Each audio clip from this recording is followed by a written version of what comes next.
Well, I'll start this by saying one thing, guys. I have an admission. I just downloaded TikTok on my phone. RIP my whole life and my everything going forward. If you guys like this podcast, this is probably the last episode. So I don't know what to say.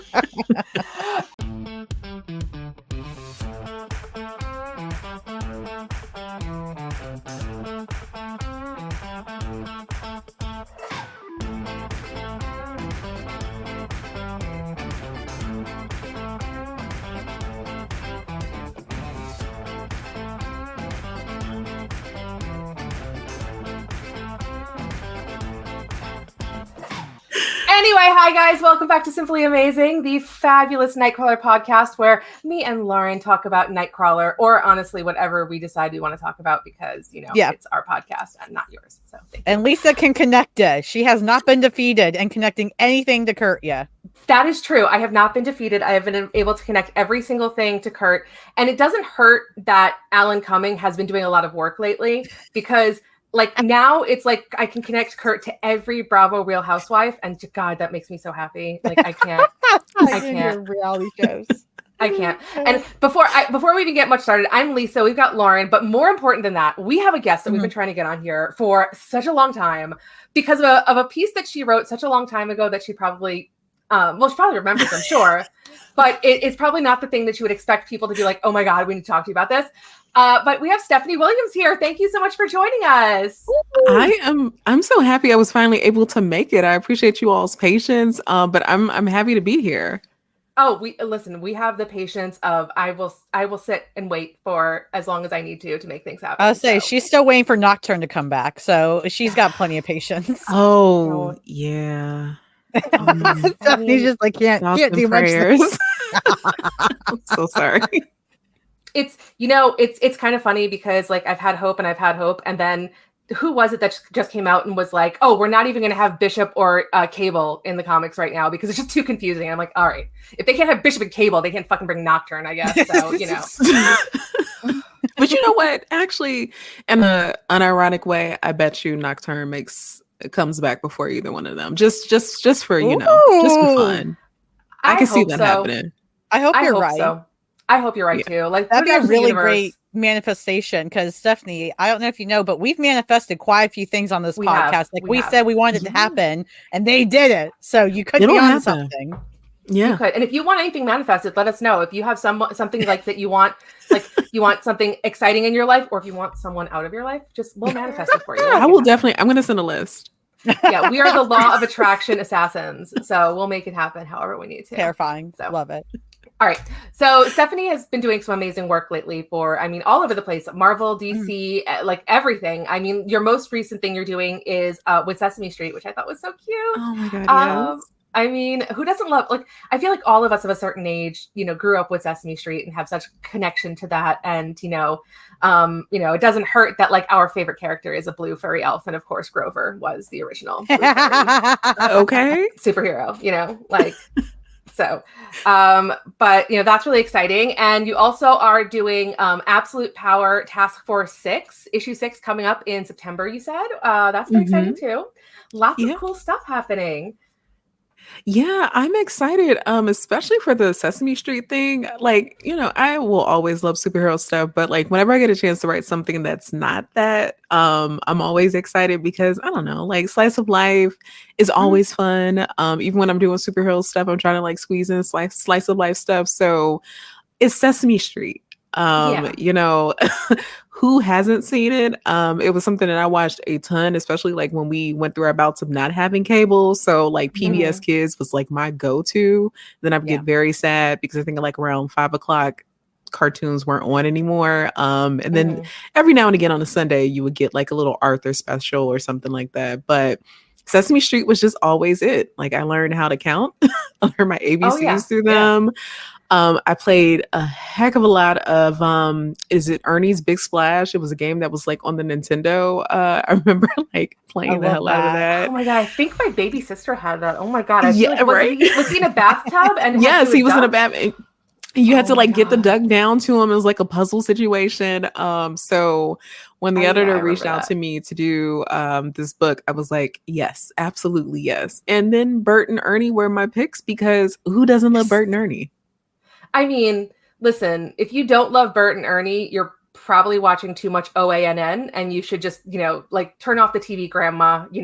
Tucker Carlson doesn't have all the news. So, but totally agree. Like, yeah, it's something that everyone can relate to. And even it doesn't matter what generation, because at this point, most people alive grew up at some point in their life watching Sesame Street. And like for my generation, I can just go 1, 2, 3, 4, 5, 6, 7, 8, 9, 10, 11, 12. Yes. There's just something that always comes back, so that's super exciting to work on. And tell us about the absolute, but we'll talk about that, and we'll get to the Kurt article in a second. Tell us about the absolute absolute power task force. Okay, like again, this name is what a long name for an issue, but this is a tie-in issue to the Absolute Power summer event that's going on, because there is always an event going on. Oh, I mean, at always. Big Two, right? Yeah, of course. And in this one, Amanda Waller is gone full-blown villain in this event or whatever. So my issue picks up in Paradise Island, the mascara. Which is pretty fun. So the robot who, I guess he's a robot. He's a robot. He's something. Anyway, this robot who stole Diana's powers along with some other magical, of course, like magical superheroes or whatever. A little bit of have you guys seen the movie The Pest? It's like a John Leguizamo, like early 90s. It's the goofy version of The Most Dangerous Game. Oh my God, it's been such a long time, but I remember that movie. It's been such a long time. So I took inspiration from, to be highbrow, I say The Most Dangerous Game, but it's really The Pest. But in this, that was my approach to this issue, was to kind of write it with kind of like this robot hunting Amazons and them trying to figure out what they're going to do. So I was able to sneak in some new lore for the mascara. I'm very excited about that. Oh, it's nice. When there's an event going on Wikipedia, girl. Yes. I'm trying to, add a little bit more, which is kind of hard to do during the event because you got to focus on the event, but it just so happened that this piece of lore fits that. So I'm looking forward to it. We got Nubia's there, Artemis, Philippus, of course. Yes, Faruka. Everybody's back. They gave them back to you for one issue, Stephanie. Just one, and I said, give me everybody. But I really had a fun time writing this issue. Also, even got to write Steve Trevor real quick, which was didn't see that coming, but that was fun. That's so exciting. Oh my God. Okay. We're going to talk about Kurt. I just have to ask you before we get started with that.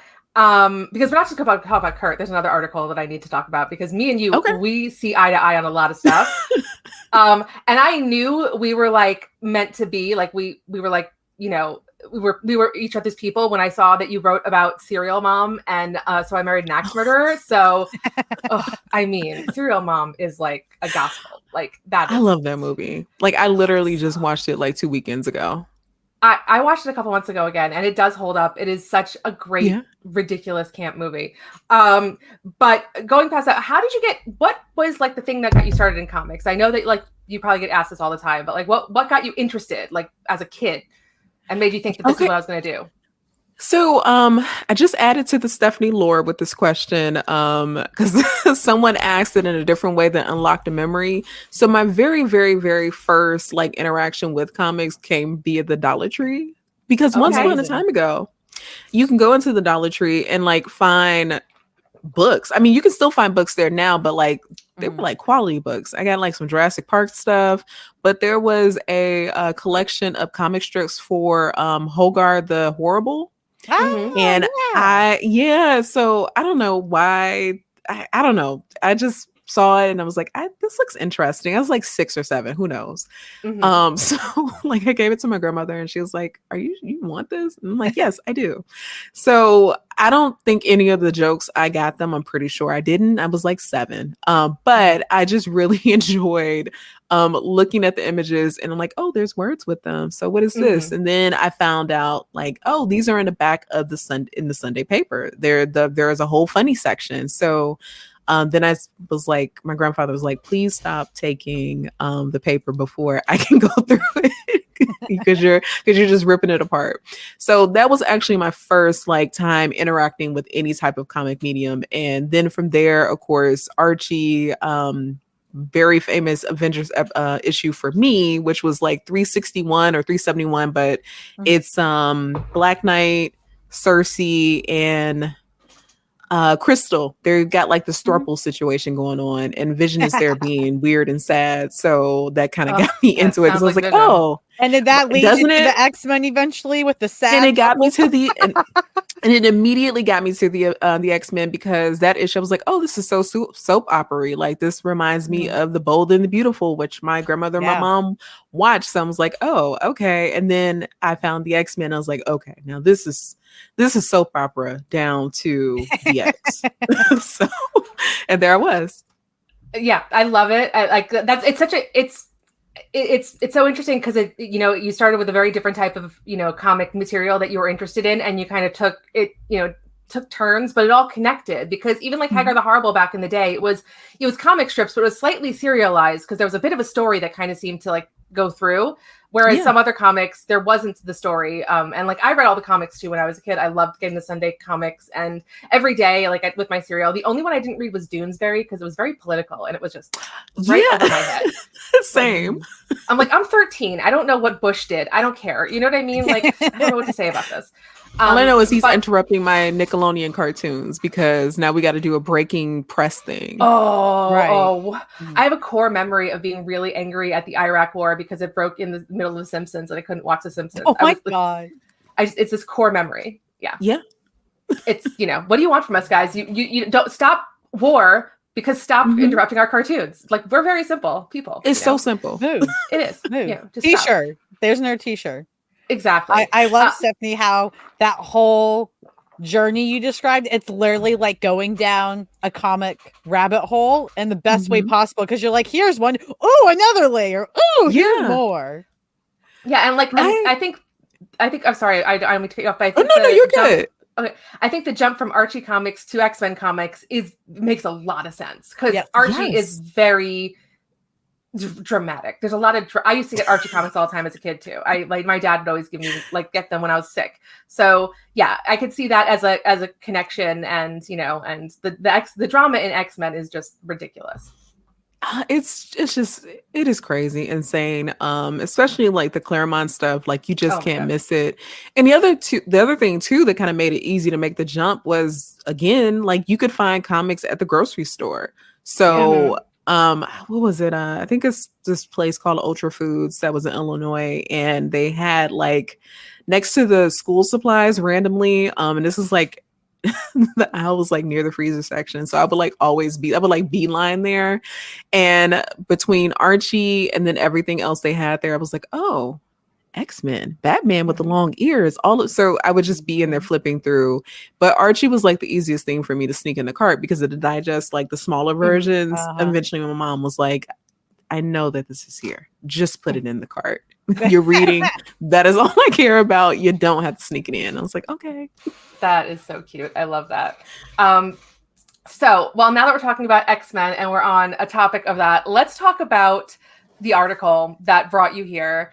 This article made waves. It shut down the internet. I don't know if you remember that day in May 16th, 2019 at 8:47 p.m. If you were on the internet at that moment, done. First of all, I need to commend you for your articles. I went through, I didn't read all of them. I mean, there's a lot of them. Yeah, it's a lot. So yeah, I did read a couple. Your title game is on point. Your titles are so good. I actually took screenshots of a couple of them because I wanted to make sure to mention these titles as I was going through. Because I suck at them now. Like every time I turn in the script, the editor is like, hey, what's the title of the story? I'm like, I don't know. You're like, that's what you're here for. I do everything else. Can you get a title, please?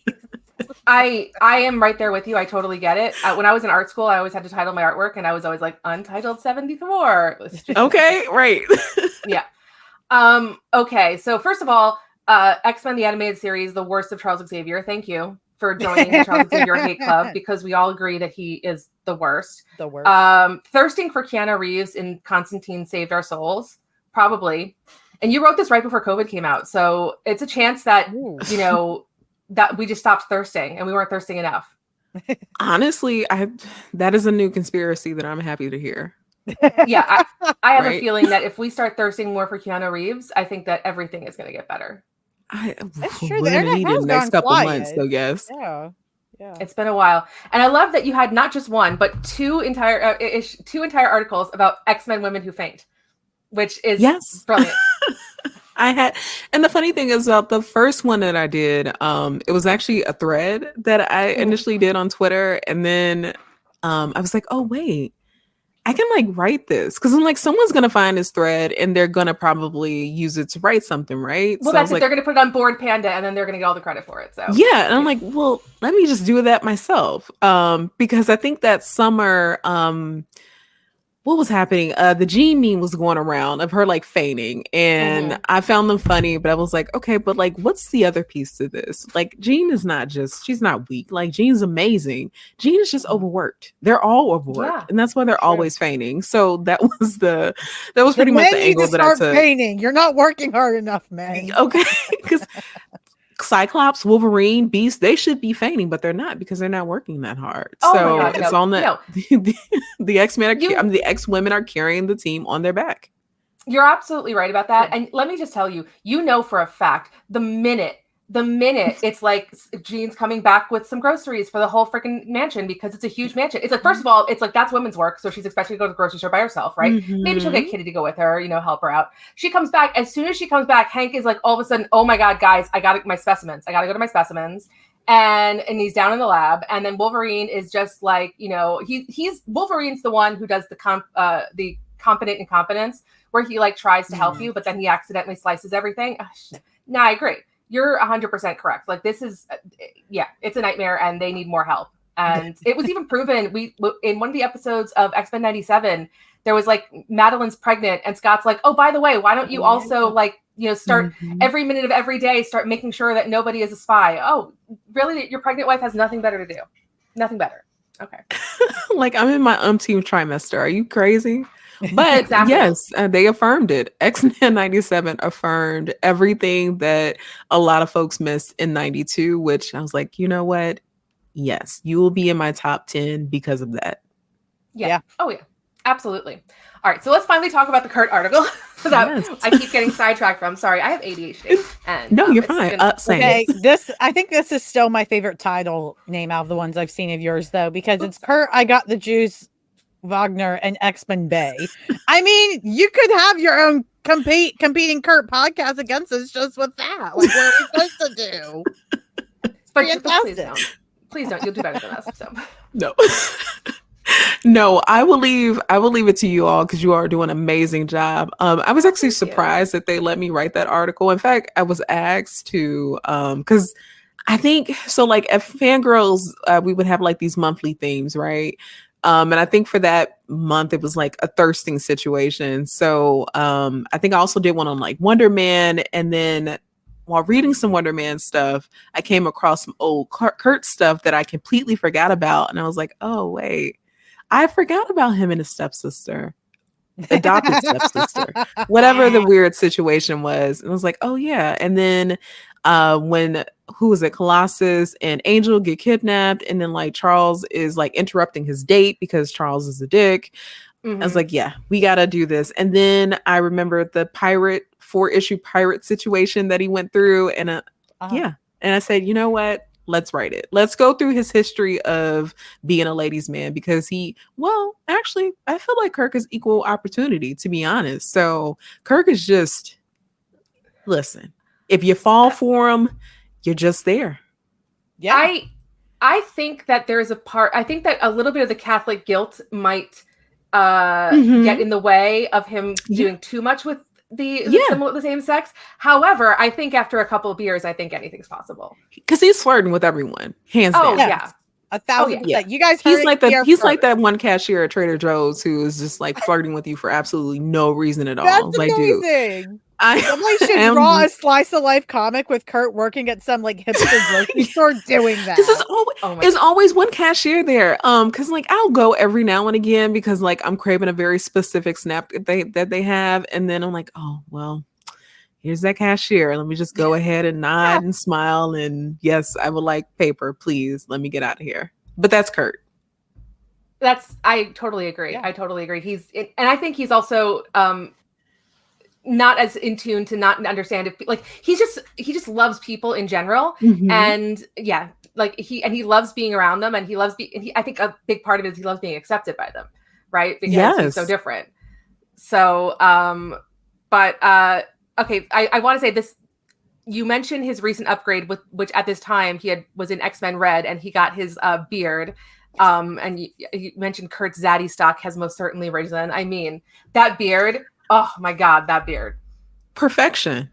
It really was. It was like into the stratosphere, the best decision they ever made. And like a lot of people tried to argue, like, how does it make sense he has fur? He's a fucking human being with fur. How does that make sense? That's been established for decades. Like what? I mean, also the other thing here too is that I don't know, like they're running it's comics. It's Cape Comics. We've seen more outlandish, unbelievable things that people just automatically believe. So like, why are we arguing about this of all? It's like the most simple thing. Like, of course. I mean, they have no problem that Rogue is running around in a literal thong bikini in the Savage Land, even though if she touches you, she'll kill you. Yeah, but Kurt having a beard, that is too much. We can't take that. No, it's crazy. Wait, speaking of real quick, I don't know why this randomly popped up in my head. ADHD here. Thank you so much. But if a mosquito were to bite Rogue, is she now is she like a mosquito real quick? Maybe. But like what does she get from that? Like what trait? I think she would just be buzzing around. Like I know it's it's an energy thing. And I know like Rogue's powers don't work where she like becomes the thing or whatever that touches her. However, like I'm curious also if this mosquito had just, I don't know, got some blood from some other mutant or whatever, and then that's still there. I don't know. I'm losing my fucking mind right now. I love it.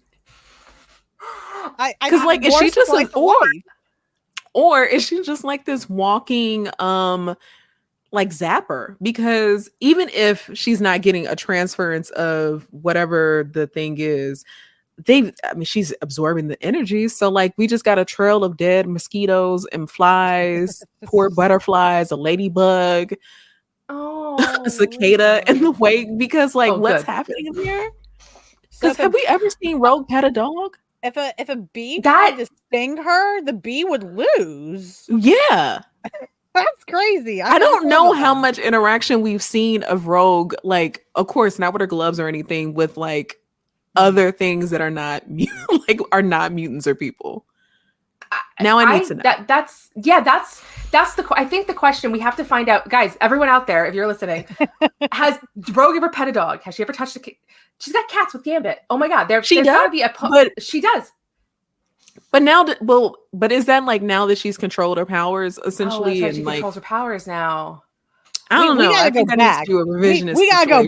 Yeah, we gotta go back. Marvel hires Stephanie. Stephanie, you got this. I believe in you. You're gonna just give me 4 pages. I literally just need 4 pages. That's it.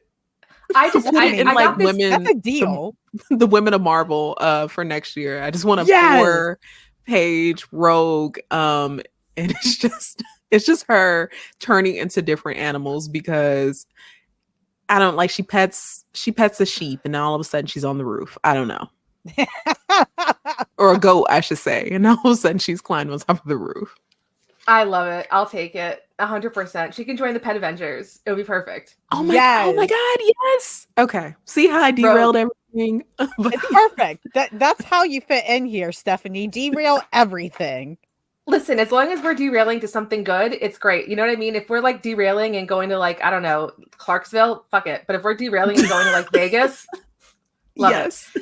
All right. So going back to talking about the Kurt issue and specifically talking about Dave Cockrum's 4 issues, which I really want to say that was the first time Kurt was really ever like shown as kind of a sexual character, because before that he was more of the, you know, angry at God, angry at everybody, just like, I don't know, yelling at Sunfire for some reason. They hated each other. I don't know. So, but by this, you know, they definitely cement him as like being a very sexual man who's very hot for the ladies, and who the ladies are also very hot for him back, you know, right back. And I mean, you know, we start out, you have it posted here. We start out with him, you know, just straight up losing his costume in a teleportation accident, and he's just naked, just out there naked, just being him.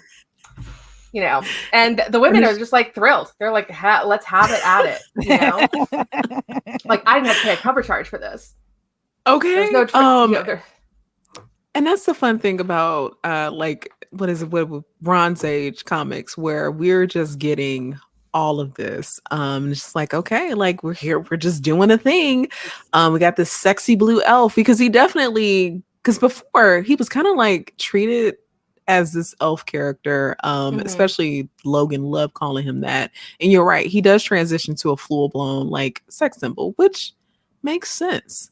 No one's checking for, well, people are checking for beasts like that, I'm pretty sure, but Kirk is like, I don't know, the actual real sexy version of what Beast wishes he is, or probably thinks so he real. is, right? So true. So yeah. There's also Kurt. Go ahead. No, I was gonna say also Kurt and Beast, I think both end up on my best butts of Marvel. Yes, they do. Yes, I noticed that. Anyway, yeah. I didn't want to bring it up because Beast is like the first one on there, and I was like, okay. I mean, she can't be perfect, right? So I did not want to put him there, I'm telling you, but like I saw the button, I was like, damn. I mean, sometimes you have to be logical, to the point. I'm no Superman fan, but I've seen a butt that I've been like, all right, I mean, okay, you know, so yeah, we all gotta love it. And you know, you also talk about, of course, we touched on this, you know, his relationship with Amanda. Okay, what's your take on that? Just in general.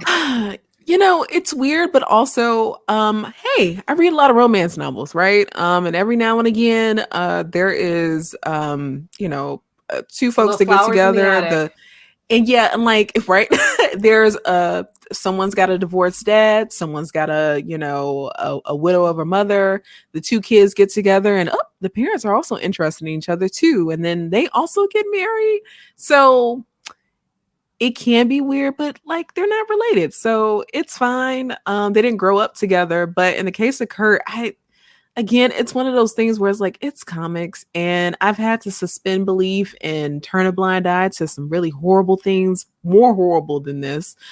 Didn't turn a blind eye to Professor X and the whole gene thing, but like that's happening. So, you know, Kurt it's fine. It's weird, but it's fine.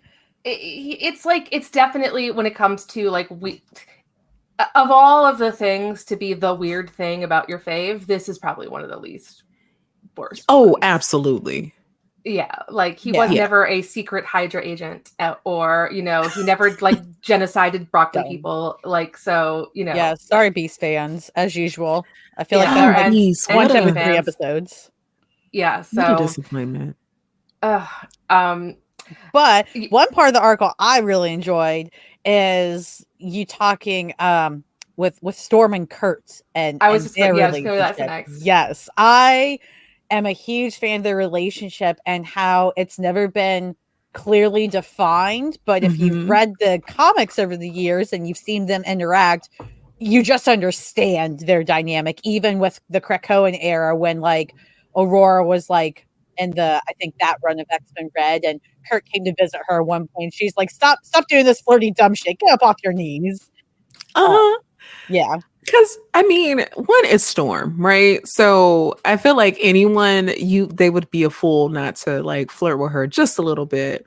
But I really appreciate it, because just going back to like when Storm was first introduced, Kurt, Logan, like Kurt and Colossus were the ones to really have Storm's back when Wolverine was being a complete dickhead to her. Mm-hmm. So I always loved that. And I don't know, I just like that it's kind of like a will they, won't they a little bit, but you know that they, I don't know, maybe they have. I don't know. I think they have. I think in the past they're like theater kids. They totally did it at one point, but now they've mellowed out.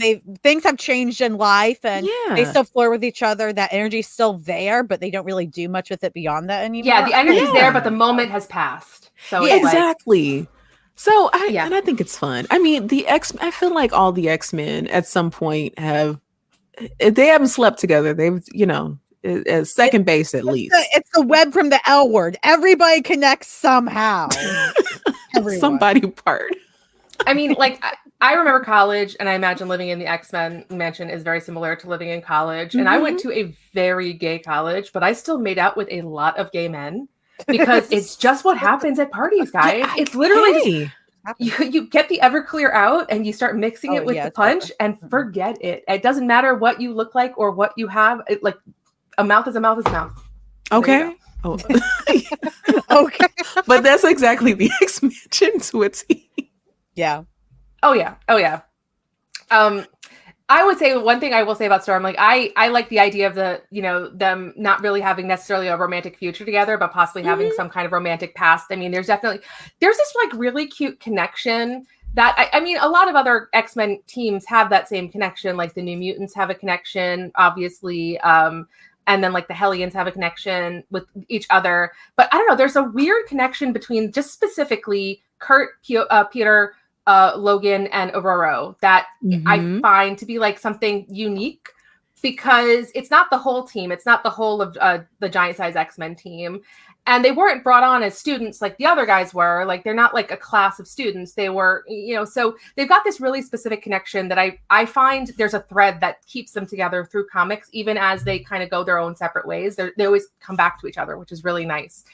But, I do disagree with what you said about her, like saying I'm a goddess, so then I'll do whatever you want. It's like, I can see her being like, I'm a goddess, so like I can call Postmates.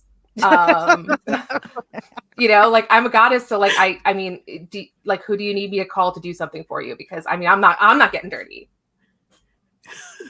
I thought of it more of like, oh, go ahead. Oh no, I was gonna say more of a like her being like, well, I can do whatever you want. It's not gonna happen though, but I'll let your memory run wild there, Kurt. Which I feel like it absolutely did. Yeah, but no, she's definitely. Actually, I don't even know if she's calling you Postmate. She's probably sending you the link so that you may call it yourself, right? That's it. She's like, you do with that what you will. Exactly. She's like, yeah, and he's like, well, don't you have it? Or don't you already have an account on your phone? It's like, well, now you have an account on your phone. See, so now I don't know about that. Kurt knows the game, and he has no issue playing his part. That's one of the best things about Kurt that I think makes him that adds to how lovable he is and enticing even to us as readers and like fans, because he would play the whole game with you, and he wouldn't complain like a lot of other men or any other person of any gender would. He would be like, thanks for the link, wink. And then he'd just do that again the next day. And you'd be like, all right. Like, see, this is why so many of us Kurt fans are single, because no man can fucking match up to this. I mean, this is true. It's just okay. Maybe I'm giving away too much of myself at this point. But, no, Kurt's a little blue angel. Like he is. You just can't beat him.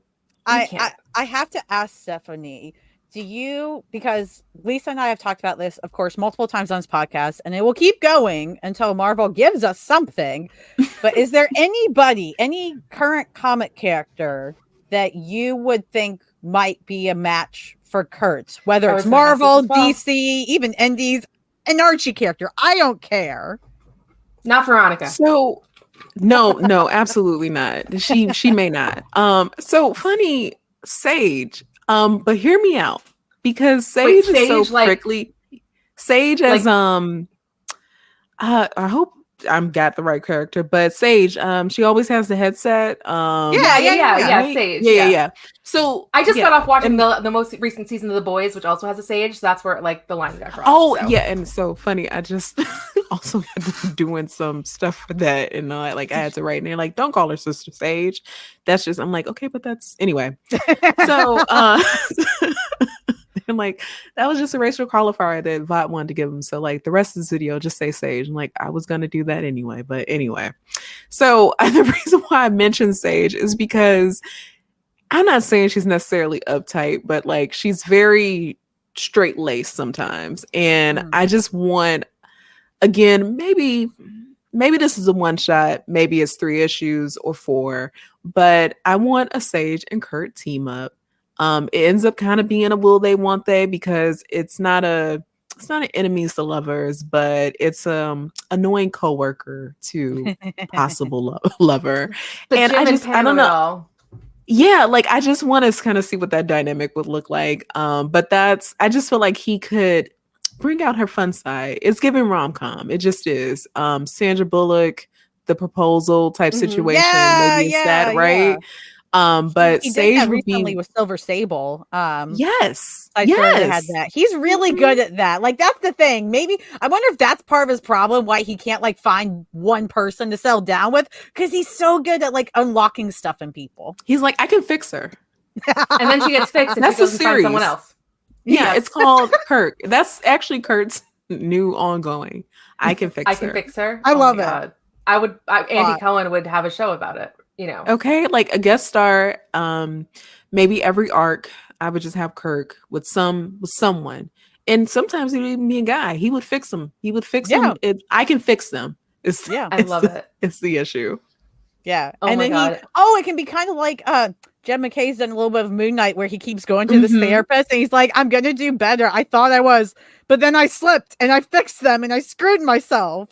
What if by the end of the series he has to choose someone to marry and then he can't because he loves them all so much? Oh yeah, yes. Let's start with some Bachelor. Yes, I would love that. And then it ends up being some villain who I don't know. Maybe it's like Mojo. In fact, Mojo was behind this the entire time. Oh yeah, no, Mojo was definitely behind it. You're 100% on point that he's going to pick a villain, because Kurt is so bad at picking.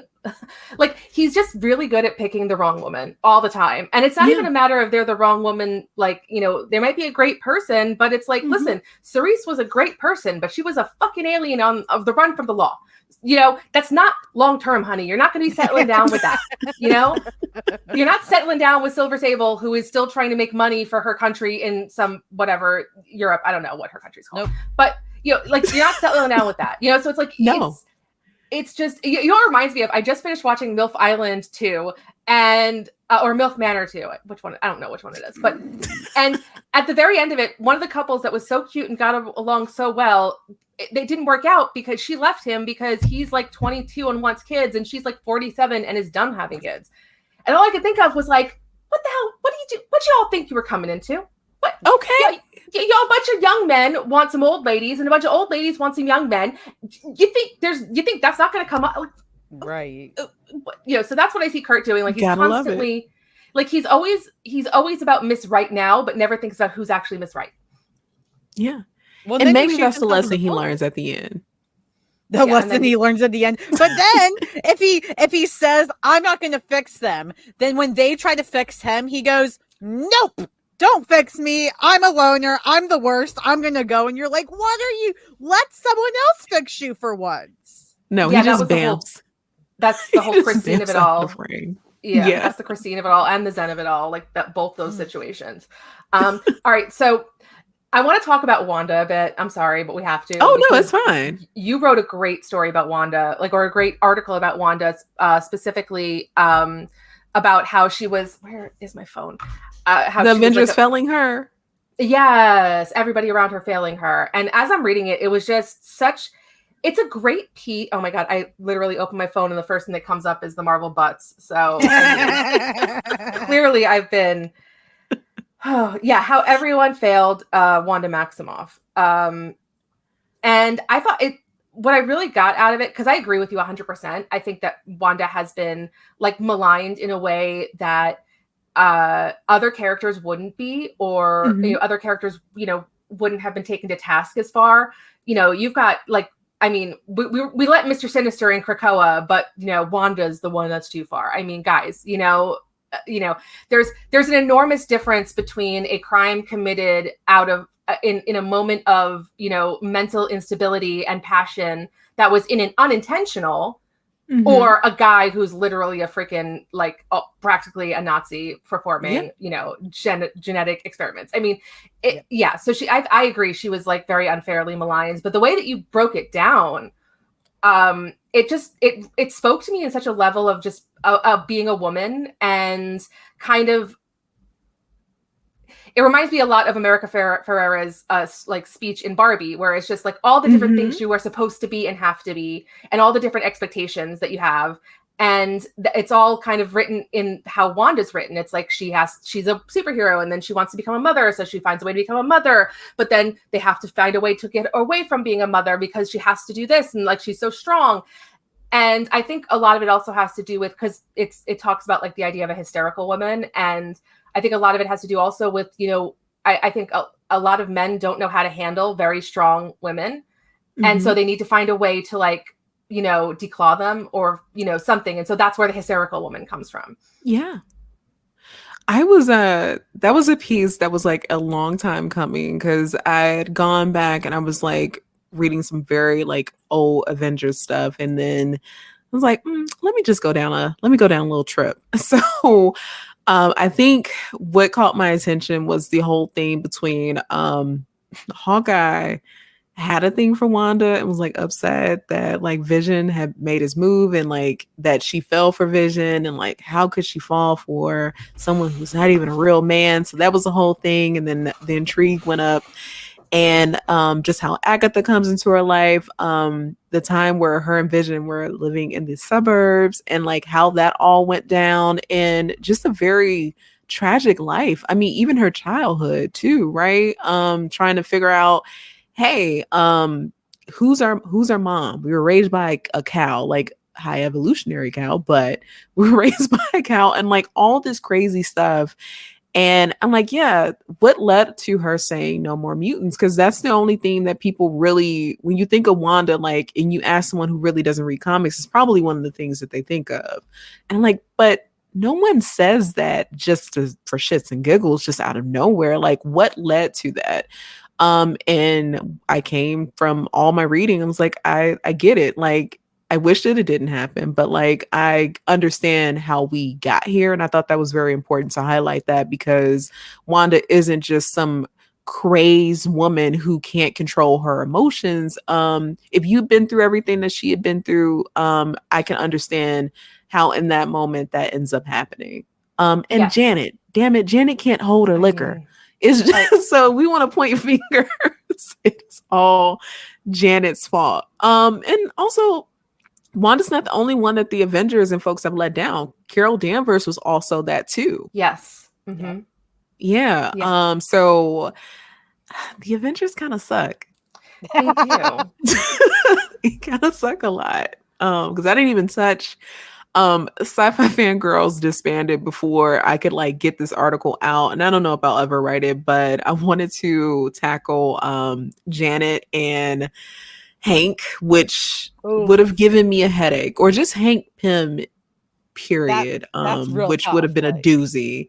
Yeah, but I had it all laid out because man, like, to be a woman and a part of the Avengers, I wouldn't wish that on anyone. That seems like hell. No, it's I mean, I hate to mention it again, but like, I just having finished watching The Boys, I mean, The Boys does a great job of satirizing that whole thing.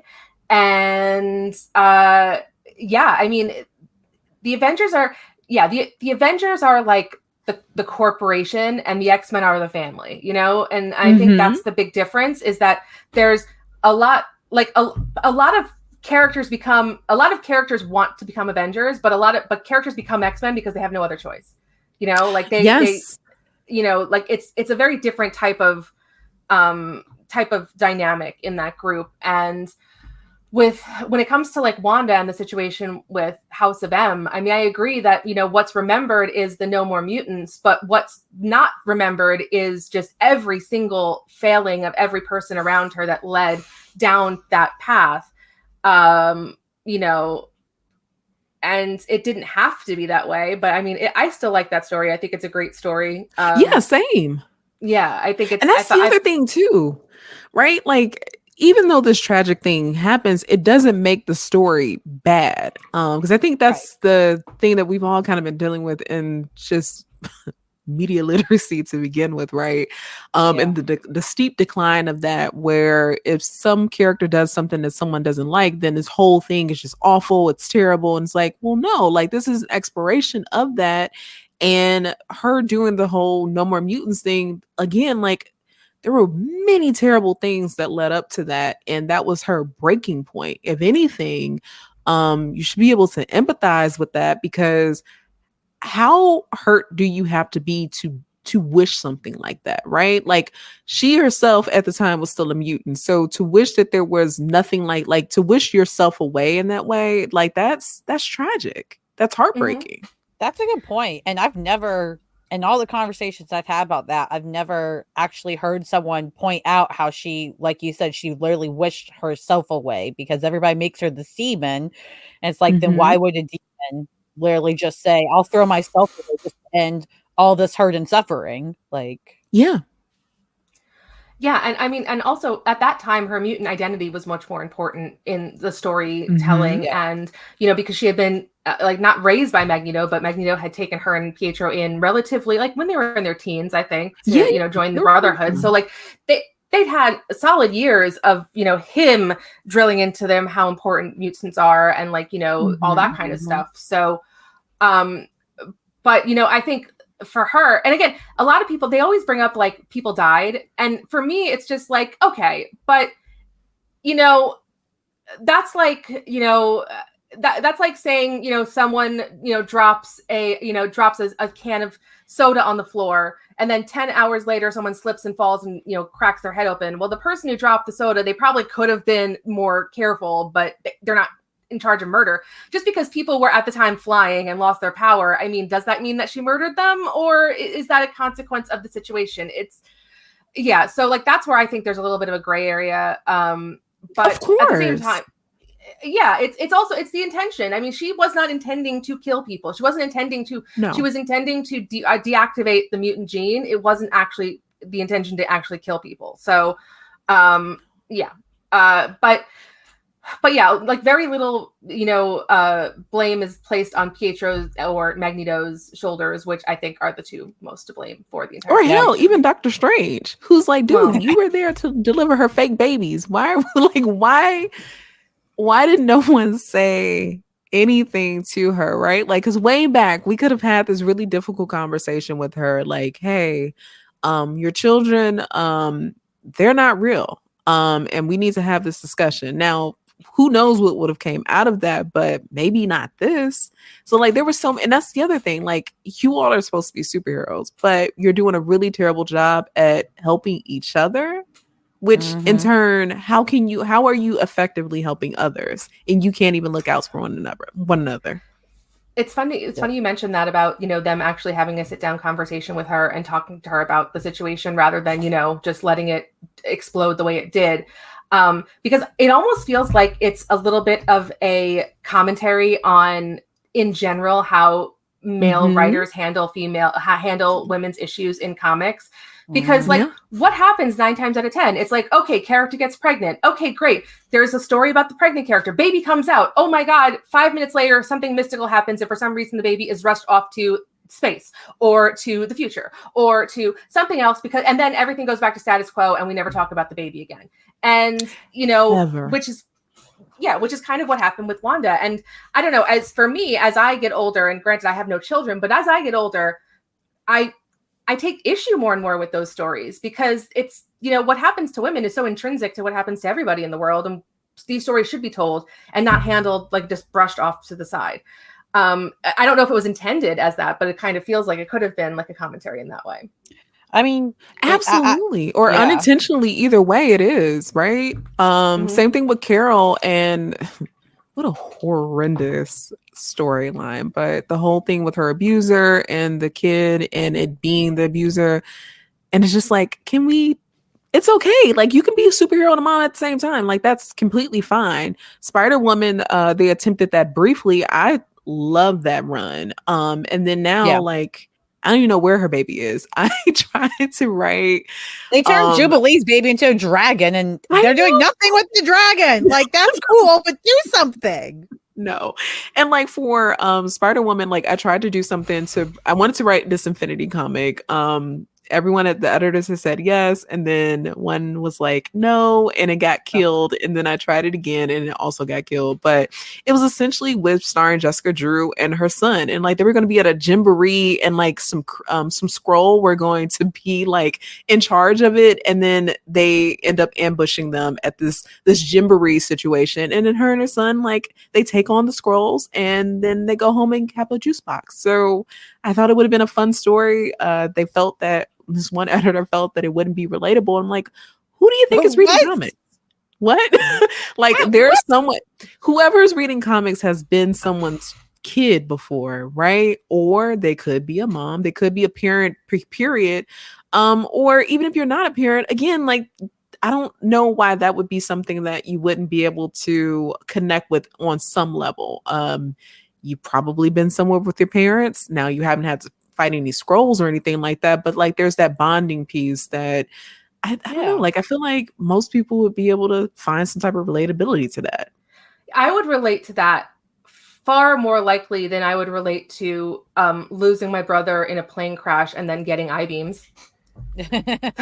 You know, because like what? It's I always love when people try to make those kinds of like the idea that this is not relatable or something like that. How is bringing your child to Jamboree less relatable than the Juggernaut? Hell, even if you don't even like kids, it's still relatable because you're like, well, look at that scroll beat the crap out of that toddler. Okay, like, you know, it's there's something there. There's something there for everyone. I don't know. I totally agree. I think that like that's the one thing that's missing. And I think that more stories that add those little piece like slice of life scenes or, you know, those little things, I think the more they do that, I think those are more successful and tend to be more interesting, you know? Yeah. And, you know, look at this. We're talking about House of M, which is a story that literally defined comics for decades. Yeah. And that was a story that came out of, you know, a mother's grief for her children. Yes. I mean, at least me, but all of us are, but the older like Silver Age, Bronze Age comics, the reason why I always go back to those, even though I probably shouldn't as a Black woman, because like, what is there for me there? But I enjoy them because like, there's a lot of slice of life stuff there. They talk a hell of a lot, but I don't know. There's still that whimsy factor to it. Even all the way up until like the 90s. I feel like when we got into the early aughts, comics took like this very weird turn where things got being very serious right now. Leather for everyone, which is okay sometimes. I think I like to call that like I think that is in part the Christopher Nolan effect, but also, but I also think too. I mean, Josh Whedon too. Joss Whedon. Yeah. But I also want to say that is also that I want to say that's the anti-Schumacher effect, because I think when Batman, I think it was Batman and Robin came out, and it was just such a like, you know, LSD, like mind fuck, crazy colors and characters and costumes, and it was fun, but it was, I mean, a lot over the top, and I think that you know, all the studios were like, okay, dial it back. You can't do all that craziness on the, you know, we can have Arnold Schwarzenegger saying freezer puns. Which was brilliant. Like, what? Oh my God, it was my favorite. I love that movie. And then The Matrix comes in, and we got people like Benedict like Beckham all over the place. And then now we've got leather. We got leather everything. Because even like those older X-Men movies, I still adore them. Same thing with Spider-Man 2, the first trilogy. I hate to say this, but that third movie, I will watch it. To me, it works if it's a musical. So I just pretend that it's a musical the entire time, because they're doing a lot of singing in that. Well, at least MJ is. And there's like some dance breaks, or at least the one. So I just pretend that it's a musical, and I'm like, okay, this works. I mean, why didn't they make one of the Andrew Garfield Spider-Man movies a musical? Because that would have been perfect. That could have been the best Spider-Man movie. I would have watched it. I cut his movies on thinking that it's going to be something totally different, and it's never. It's always, Nope. It's a kind of a bit of a disappointment. It's not his fault though. It's their fault. Yeah. It's not his fault. It almost felt like they were kind of like, okay, so we already did Green Goblin, we already did Doc Ock, and we already did Venom. So like, who's left? Vulture, I guess. And Electro, like what? Yeah, Electro, and we'll make him blue for some reason. Yeah, which was so weird. Why? But they did Electro well in the Far From Home or whatever it's called, No Way Home. Absolutely. I love what they did with Electro in that, and they even gave him the stupid like electric sign that looked like the mask. I mean, yeah, they did him much better in that. But yeah, he was really dumb and I mean, and he was dumb in a Schumacher way, because remember they gave him that stupid like curl wig that was like parted down the middle. Like they had him dressed up like a legit Revenge of the Nerds nerd, and it's like this is not the 80s, ladies and gentlemen. This is too late in time to be doing this anymore. Yes. And then we have what was it? So the first Fantastic Four, not the one from 1994 where thing looks like a Crunch Bar. No, with Jessica Alba and all of them. I adore those two movies. The cast is very hot. Everyone's good looking. The casting for the original Fox films, like for the Fantastic Four and X-Men, the casting was basically perfect for all of those films. Yeah. I mean, yeah, even with Halle Berry's Storm, where I know even when I saw it, I was like, wait, I thought Storm was a little darker than that. But I was like, it's Halle Berry. I'll go along for this. I felt like she did what she could with the material, like, right? Yeah. They nerfed her. Same thing with Catwoman. Now, young Stephanie, when I saw that in theater, was pissed because I was like, wait, Patience Phillips, it's not even Selena Kyle. Like, what are you doing here? I watched the first, I got to that scene where she says her name for the first time ever this year, because I never watched it. And I said, Patience Phillips. And I was waiting for her to correct herself, and she didn't. And then my boyfriend tells me, oh yeah, the film's not even in Gotham. And I said, what am I watching? It's like some random whatever. But like now I definitely appreciate the movie, because again, like Holly did what needs to be done. The guy who directed it was like a movie, was a music video director. Not saying that someone who directs music videos can't direct a movie, because we've had some great ones, but Baz Luhrmann was like he didn't, but I don't know what happened. He's just said it's the same thing. So let's do that. I mean, it just sounds like they had a script for some movie about a woman who like takes on a cosmetic company, and they were like, and on the heels of the success of like X-Men and Spider-Man and other movies of the time, they were just like, fuck it, call it Catwoman. And that's what happened. Sharon Stone as a woman who has skin of stone, it doesn't get more camp than that. So even that, I'm just kind of like, it's fine. I can watch it now and feel very differently about it. But back then I was like, what? I'm like, what is this? Why are we doing this? Yeah, I will say, if a movie can provide camp, then I'm okay. You've done your job. As long as you provide something, just give me a good time. Even if it's an unintentional good time. So. Yes. Yeah. So I have a quick question before we wrap up. So if you had a choice of any character in the world to write, who would you choose? That is a good one. So I know a lot of folks listening probably like Storm. Actually, Storm is not that character. It's actually a bunch of characters. I want to do a Justice League Antarctica book that stars Nort. Very random. Nort is like this dog Green Lantern who's very annoying, and he was made a Green Lantern as a joke. And Justice League Antarctica basically is this team comprised of a bunch of losers who were all in line at the unemployment office. I love that. They What's get more together. Relatable than that? Yes, they that down for relatability. They all get together, and they're kind of shipped off because I forgot who in the Justice League they're annoying, but there's like, yeah, just go be go be Justice League members in Antarctica. And believe it or not, penguins are involved, and they're evil penguins, and Dort ends up saving the day. It's the quirkiest thing ever. I want to bring them back. We can do a whole nother cast of characters. At least Nort is there as the leader, but I just want to do something wacky. And then I guess a runner up to that would absolutely be Vixen. Like Vixen or Starfire are two DC characters. And on the Marvel side, I still want to write that damn Wonder Man book. I sent a couple pitches for Wonder Man. I know it's been hard to get anything made with him because of the show coming up, but I just like that weirdo. I like him. He was Bravo TV for Marvel Comics before, that was a thing. So I would do a Wonder Man, and hell, maybe we even do the Marvel Divas. We'll mix them all together. I love it. So I cheated. I'm so sorry. No, it's totally fine. Can I make a recommendation for the Justice League Antarctica? Yes, please. Can the main villain be Penguin? But, yes. But he's not actually a villain. Like, he went to Antarctica thinking he's retired. And then these fuckers show up in his backyard. Like, and now it's just basically keeping these kids off his lawn. I love that. Listen. Yes. The Iceberg Lounge retiree situation. Yes. I will make it happen, and I will give you all the credit. Like, yes. And I love it. You don't even have to give me the credit. Lisa can, if it's good, take the credit. If it's bad, I'll take the credit. But yes.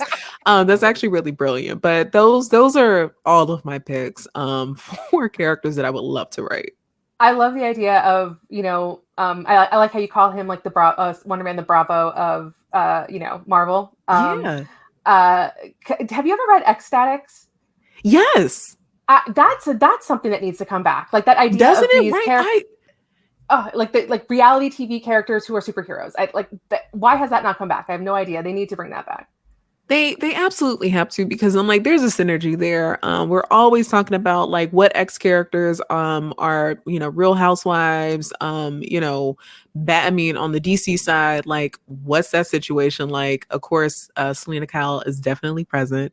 Whatever that group is. I can also see Diana there, but Diana is like a pop in and pop out situation. And Harley Quinn has kind of done this a little bit, but we need it. Like, you know who that's Diana still is? relevant. Diana's the Kathy Hilton, where it's like perfect. Yes. Yeah. Like she'll show up and she'll come to your party, but if your party sucks, she's leaving immediately. Yeah. And she's taking ice cream with her. Exactly. Yeah. And it's just like, and when it's like, hey, Diana, do you want to do this? And it's like, well, understand that I'm Wonder Woman, right? Before you ask me things, because I have other stuff to do. Exactly. Yeah. My only rule is if Diana shows up, you need to bring Jumpa back. I need her kangaroo back. It's ridiculous here. Jumpa's also so Jumpa. So when there's valet or whatever, she's like giving the reins over to whoever that is, and Jumpa is like sitting on someone's bins, just chilling. I love that. Jumpa would try to drive it and fail. Yeah. Yes. All right, so I have to ask you, what are your housewife franchises that you watch? I am Beverly Hills, Potomac, not so much because they've been annoying me. And of course, Atlanta was like the OG for me. I tried to watch the most recent season, but I don't know, without Nene and Portia and all them there, I'm just kind of like, I don't think I care. So I'm someone who will go back and I'll watch like the early episodes for my favorite franchises, because there's that Tuscan aesthetic because everyone's house looked the same. That Tuscany vibe, right? But those are my top It doesn't three. matter what city. It was either New Jersey, it was Atlanta, it doesn't matter. They all had the same Tuscan kitchens. It was a thing. Yes. Disgusting, but yes. Yeah. Freaking talk about COVID-19 as a pandemic. That was a pandemic. Oh my God. It was horrendous. I had a friend who I think their parents had like moved into a new spot, and that's what it looked like. And I was like, okay, well, one, you all have money, and two, this is hideous. Remember how everybody had pasta arms? It's like you need water that goes straight. Like what? Like you can't just walk to the sink? I don't understand. Like no. Like you spent $10,000 to have this put in. Okay, that's just you clearly make your money for good reasons. So gotta love the early odds. I mean, it was a wild time. It was. And it was also, but it was also the, like, if there was a golden age of reality TV, it's the early aughts. Oh, it was perfect. Oh my God. Yes. everything from Flavor of Love to Charm School. I even watched the Brett Michael. Right? Yeah, the Bret Michaels Rock of Love. Yes, I watched that. I was locked in. It was, like they really did take my 20s from me. That was the end of it. So, all right. Well, we've taken enough of your time. We know you're very busy, but thank you so much for coming and joining us for this fabulous day. I had a great time. I just really appreciate you guys, Lauren and Lisa. Like, thank you so much for having me on. I'm happy we were finally able to make this happen. And like, please don't be a stranger. Absolutely. The worst I can tell you is no, I'm in deadline hell, but I will always be open to circling back. Don't worry about it. If you're in deadline hell, we can always just have like a little party and have some drinks or something. I will take that. That's the way to do it sometimes. I was gonna say, if we can make a reality show with the X-Men happen at some point, we will have achieved the full dream. Absolutely. Let's manifest that all together. I mean, to be perfectly honest, and Emma Frost already exists, and it's Erica Jane. Like, there's no question to me that she's Emma Frost. Period. So, all right. Well, let's not be tardy for the party, everybody, because it's expensive to be me. Anyway, Stephanie, tell them where they can find you.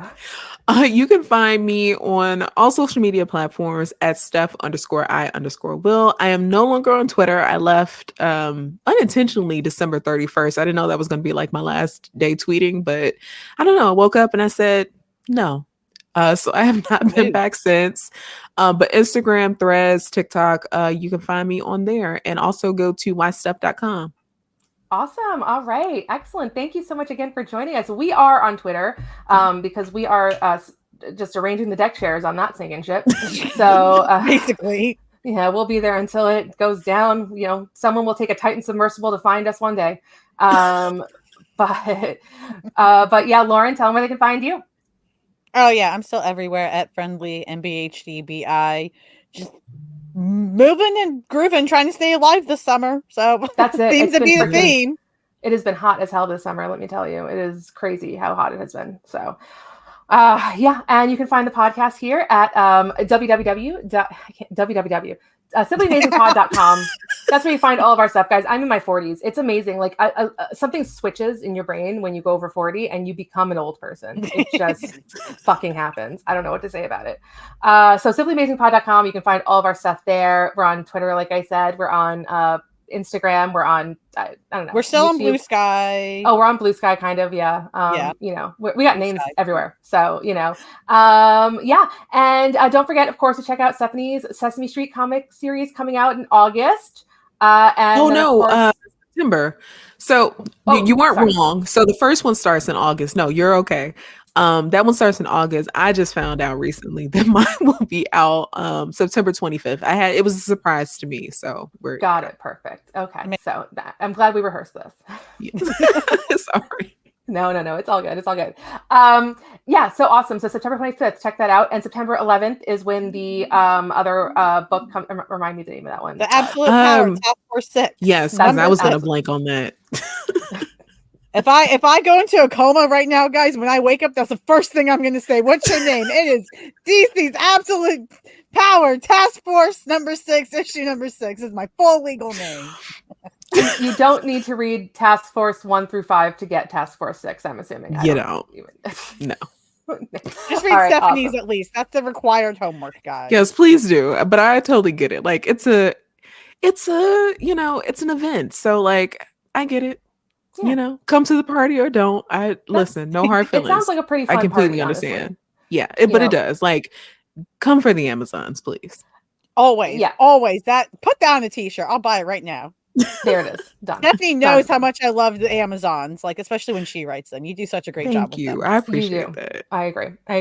All right, guys. Well, again, thank you all so much. Thank you, Stephanie, so much for joining us. It's been wonderful. If you're listening out there, just subscribe or rate us or whatever. Send us an email. Send me flowers. I mean, I'm single, and it's getting sad out here, guys. It's getting really sad. Let me tell you, you hit 40, and it's not.